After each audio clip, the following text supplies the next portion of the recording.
So are the Bud Light fridges half open or not? The Rizzo Show starts now. The Hard Rock Rocksino Northfield Park presents The Rizzo Show. And now your host, Tony Rizzo, with co-host Mike Polk Jr. Oh, it's still raining. It was actually cold today. Hi, kids, and welcome to the Are You Kidding Me edition of The Rizzo Show. My co-host, Mike Polk Jr., is on assignment, so it's just me, you, and the rest of the world tonight. How are you feeling after that game, huh? Folks, I'll be honest with you. I don't know how to feel. It's a tie. I was around. I covered the Browns in their last tie in 1989, and I guess it's better than losing. Is it? I felt like the Browns had a chance to win that game 5 different times, but I felt like the Steelers had a chance to win it 6 times. At least a tie is better than losing on opening weekend, but the Browns now have, well, not lost or not won 13 straight openings. Look at this. You get a break like that at the end of the game, and you figure, okay, we're going to get the tie, right? Then, this is an incredible play on Ben Roethlisberger. Schobert comes up with the pick, and look at the job he did to stay on his feet to get 10, 15, 20 more yards. I mean, you've got to feel like you won this game right here. But no. Who blocked? All right, I don't want to point fingers, but somebody missed a big block right there. And folks, the Browns and the Steelers tie. The weather was just incredible today. All right, the Steelers turned the ball over 6 times, and we didn't win. Because the defense, though, played well, Myles Garrett especially. You were in this game, and boy, did he come out as a breakout star. Myles Garrett, 2 fumbles, 6 tackles, tied his career best with 2 sacks, and he was a factor on about 80% of the plays that he was in this game. We need this from this kid. This is what we've been waiting for. He's finally healthy. He did get to Ben Roethlisberger. He had a strip sack of Ben Roethlisberger. Folks, that guy is a star in the making. Here is Myles after the game, exhausted. And it was a thriller. It was fun, the whole game, going back and forth. And I know they had the momentum going in basically to the second half and most of the third quarter. And we fought back and, tied it up. That's just a credit to, perseverance and the toughness on this team to not give up. It was an amazing, scene, having the crowd on their side, rocking and rolling. I played before 100,000 before, and it kind of felt like that. And just having those guys, kind of feel like the world is, crashing down on them. And that's a testament to what we were doing and how the stadium was backing us up. Great players can take over the game no matter what the position they are. And so, it wasn't just me. It was a bunch of guys on my team who were there, picking up slack when I wasn't getting there. Those big picks by Denzel, everybody was getting after it. Myles also said that he thought it felt like a loss. And you know what? The longer this goes, the more I kind of feel like it was a loss, too. You got to get a win, and you didn't. The other defensive star, though, was how about Denzel Ward? Pretty nice rookie debut, wouldn't you agree? The kid who grew up and played at Nordonia and Ohio State covered Antonio Brown as well as any Browns DB I've seen. Couple of picks on the day. His first interception came in the first quarter, and he laid out. Look at that. What great hands, too, for a defensive back. He picked off Big Ben for the second time late in the second quarter. He also made some great open field tackles, and as I said, he blanketed Antonio Brown, who didn't have a big day today. He's the first Browns rookie to have 2 interceptions since T.J. Ward back in 2010. All right, from the good to the bad. I know the weather was really ugly, but the offense, what grade would you give the Browns starting quarterback Tyrod Taylor? Oh, believe me, my friends were texting, Baker. Folks, listen to me, all right? It will be Baker time. I promise you that. Could Baker have made some throws maybe that Tyrod didn't? Maybe. But I really don't think it's time yet for the whole Baker army or the Baker Mafia, the Mayfield Mafia, to come out now. How many of you, though, were looking for Baker Mayfield today? I'm sorry. Tyrod Taylor had a tough day. In my opinion, I'd give him a C. The weather was terrible, but he missed some throws. My question is, why was he running the football so much? Were they trying to get to Baker Mayfield? It was like they were trying to get. Even the TV announcer said, I didn't hear, I was at the game. TV announcer said, it looks like, Baker better warm up because he might be going in. Taylor did a good job with his feet, especially scoring that touchdown, but I did not think he threw the ball in bad weather. And when you play in Cleveland, Ohio, folks, you've got to throw the ball in bad weather. You see a couple of times he had receivers open, he underthrew them, especially late in the game. Look, I'm not making excuses for him, but folks, it was absolutely miserable. Tyrod talked about his performance after the game. Yeah, it wasn't pretty in the statistic category for sure. Like I said, at the end of the game, we still had a chance to win the game, and that's really what it boils down to. I've never been a stats guy. Yes, it would be ideal to come out and light up the stat charts, but wins and losses is ultimately what a quarterback is judged on, and today was a tie. And like I said, you don't really know how to feel on that, but moving forward, I've never paid attention to the stat category. The only stat that matters to me is wins and losses. Speaking of stats, actually, folks, I want to say this. That's as poor a game as I've seen Ben Roethlisberger play at First Energy Stadium, probably in his career. Take a look at both quarterbacks' numbers. Tyrod, he's accurate, but to hit only 15 of 40. Now, the Browns didn't have a lot of passing yards in the first half, made up for it in the second half, picking a tutty. But look at Ben Roethlisberger. 3 interceptions. You get Ben Roethlisberger on a day where he throws 3 picks and you don't win? I'm sorry, boy. I think the Browns are not going to be happy when they look at the film tomorrow. Another factor haunting the Browns, folks, for the past several seasons. Can we be frank here? What in the world is going on with the penalties? Everybody says it's lack of discipline. Didn't we listen to Hugh Jackson say all during the preseason that it's on him and he's got to get it cleaned up? There were both penalties on both sides. I understand it was a very sloppy game, but the discipline thing is becoming a problem. 11 penalties for 87 yards. They even had, and I haven't seen this in a long time, back-to-back penalties on offense. All right, here's Coach Jackson on the penalties. Disappointed. The discipline of our team's got to get better. That's what I told him after the game. It's not good enough. Penalties, I mean, you take the turnovers, the penalties we had, and our inability to do some things early offensively. I mean, those are huge keys to a tie game. We got to do some things better. Look, that's a problem when you bring back a 1-31 coach. Okay, there's a ton of pressure on him. I don't know, does anybody out there think that Hugh did a fantastic job of coaching the Browns today? I did not. Why did they throw the ball to start the game in a driving rainstorm? There were some questionable calls as well. I know the referee, I'm not going to be this guy, but I'm going to be this guy. The homer calls for Pittsburgh were an embarrassment. Memo to the referees. You're at First Energy Stadium. You can give them those calls when they play over at Heinz Field. Today, I thought the Browns really got jobbed with the whole penalty thing. All right, let's take a look at our Rizzy recap. Offense, I think, still bad. Going into this game, I was concerned that they didn't play enough together, and guess what? They didn't, because they did not look like a cohesive unit. I understand it's a new system, it's a new coordinator, it's a new quarterback. The weather was terrible, but still, the Steelers were able to move the ball. Defense gets an A, absolutely. How about Denzel Ward and Myles Garrett? You need star players on defense to win, and it looks like the Browns have a couple of those. And I'm going to say this because I know no one wants to hear it, but yeah, I played football 100 years ago too. Folks, that was a slop fest today. The weather clearly affected everything, both teams, because even Ben Roethlisberger looked human today in that rain. How about our luck? Opening day in September, early September, and it was a hurricane in Cleveland, Ohio. All right, want to know the worst part of it all? The Bud Light fridge did not open. We have one in our studios. There's actually one in the press box. Well, I'd like to see those stories written after the Browns win. We were so close. My friends were texting that it should be half open, but the wait continues for Browns fans. The Browns still have not won a game on a Sunday in like 2 years. It's a great promotion, by the way, for Bud Light. All right, the Browns hit the road next week. Yeah, here's what I was hoping, too.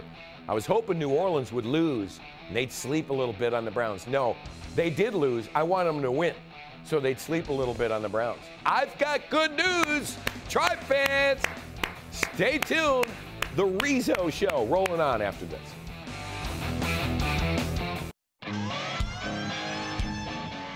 I feel naked out here without Polk. I really do. He'll be back next week, kids. Don't worry. Attention, Browns fans. Head out to the Hard Rock Rocksino, Northfield Park, every Saturday of this month and get your Bernie Kosar collectible T-shirt. You could unwrap thousands of hidden prizes, including free play, autographed merchandise, and more. We love the Rocksino, and we certainly love our Bernie. All right, Tribe fans, welcome back to the Rizzo Show. Well, it is time to turn to a team who is going to the playoffs, folks, and that's your Cleveland Indians. With the Tribe, tough Sunday as they lost to the Jays 6-2. Magic number to lock up their third straight Central title stays at 5, but there is some good news on the horizon. Yeah, get him in. Third baseman Josh Donaldson. Folks, if you don't know who he is, that's fine. He's a former MVP, but he's a really good player, but he's been injured all year long. I think he's healthy, and I think he's motivated. And if you get Josh Donaldson healthy and motivated, it's like adding an all-star to your team. Now he is expected to join the team tomorrow as the Tribe will play 3 in Tampa. I believe he got down there tonight.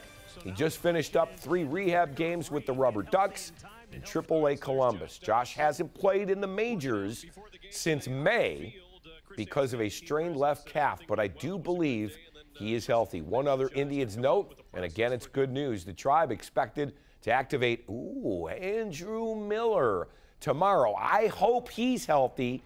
He's been, 3 times on the DL, 3 separate times on the disabled list this season.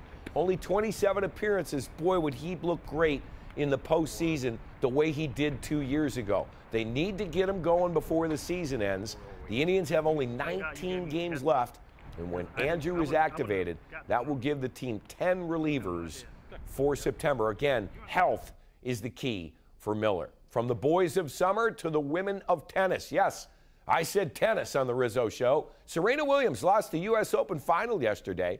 Today, she lost $17,000 for 3 code violations. It was quite a scene last night in New York. Let's listen to Serena, who was accused of cheating by the umpire. I didn't get coaching. I didn't get coaching. I didn't get coaching. You need to make an announcement that I didn't get coaching. I don't cheat. I didn't get coaching. How can you say that? You owe me an apology. You owe me an apology. I have never cheated in my life.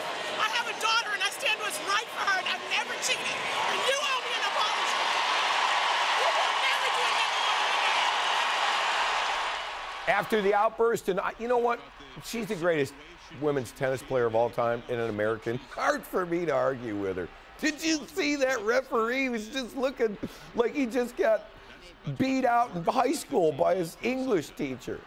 Another outburst, and they came to talk to Serena. It's been called by the New York Daily Post, quote, the mother of all meltdowns. I love that she went to the mother card. You can't mess with moms. She accused the umpire, by the way, of sexism and treating her more harshly than men. Do the men get away with more? That is certainly up for debate. 23-time Grand Slam winners getting all kinds of backing from past and present tennis players. His tennis pick on Serena. I'm going to tell you, Serena wouldn't cheat. She doesn't have to cheat. She's too good to cheat. We'll have to see what happens the next time she plays a match. By the way, the chair umpire's name is Carlos Ramos. No, I don't have his home phone number. Coming up, we're hitting the road. Yeah, we got to eat. Been raining all day. 5-hour tie. Is the game still going on? Stay with us.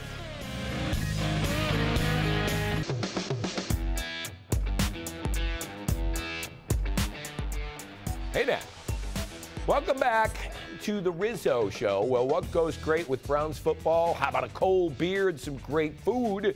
I've got just the perfect spot for you on Detroit Avenue as we head to Saucy Brewworks.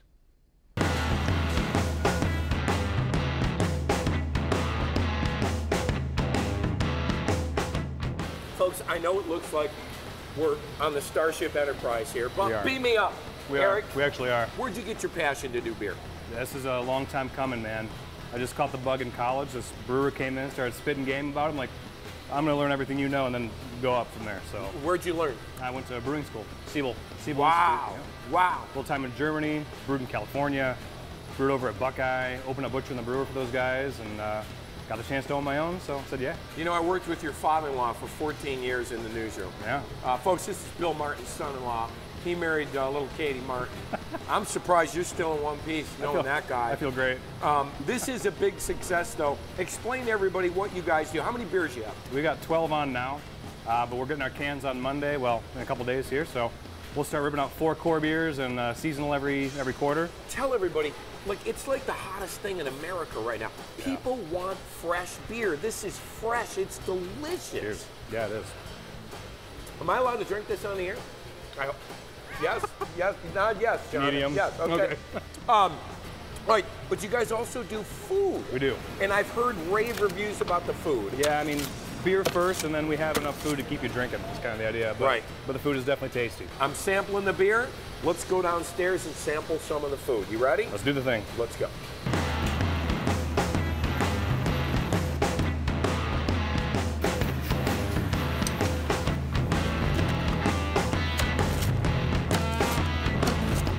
Folks, time for the money shot.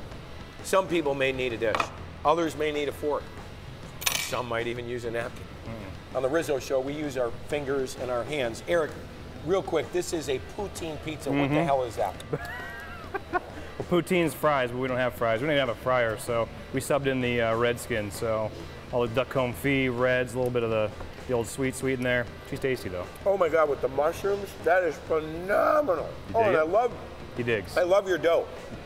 It's got to be flat. Yeah, that's the New Haven stuff, man. Oh, it is great. This is fantastic. Now, these are, explain to everybody, these are the balls. Yeah, yeah. Well, when you put it that way, yeah. When these meatballs are done.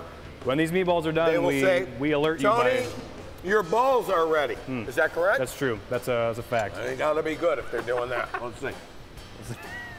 Is there a little mixture meat here? What do we got? Yeah, we actually use some of the scraps from like when we cut pepperoni, salami, capicola. So it's kind of a little bit of everything. Get it. Get it, girl. Oh, folks, you gotta get here. We are on Detroit. This is Eric, and I'm telling you, you are gonna absolutely love this place. Congratulations on sauce. Thank you. Hell yeah. Thanks for having us. Now this, I gotta finish. Yeah, you gotta eat that. Folks, their beer is all over the place. You can find it at about every grocery store. Really good stuff. All right, I think I could use one right now because, you know, we didn't get the Bud Lights. Got a great happy hour starting at 4 Monday through Friday. I've got to get another perfect place to watch some football and have a beer. It's one of our favorite spots. The Hard Rock Rocksino. Let's see what is happening there right now.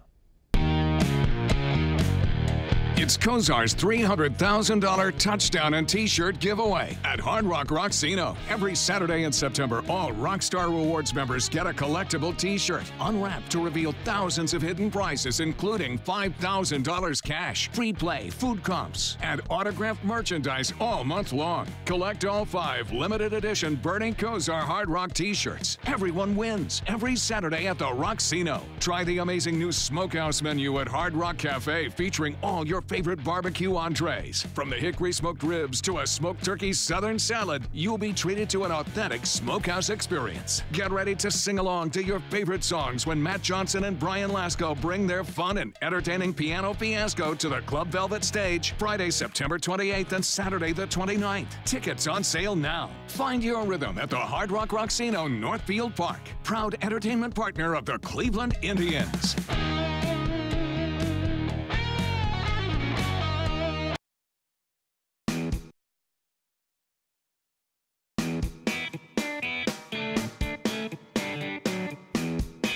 Hey, don't forget, could you use a laugh tonight? I think we could. Our good friends, Big Chuck and Little John, coming up later tonight. Stay tuned right here on Fox. Well, it is time to open up the Rizzy Vault, and as much as I hate to run the following clip, folks, the producers say we have to do it until the Bud fridges are open. Got it off, the kick is no good. He And Cleveland's long string of futility finally ends on Christmas Eve here in Cleveland. I don't even remember when that was. I don't remember the date. It wasn't last year. I know that. Was it 2 years ago? 2 years ago? We haven't won a game in two. Folks, the Browns look to next week as they travel to New Orleans to take on the Saints. Saints defense gave up 48 today. I'm guessing they're not going to do that tomorrow. Ryan Fitzpatrick and the Buccaneers beat them. All right. Thanks for watching. Everybody, we love you. Mike will be back next week. Until then, as always, good to be alive. And good night, everybody. Go Browns!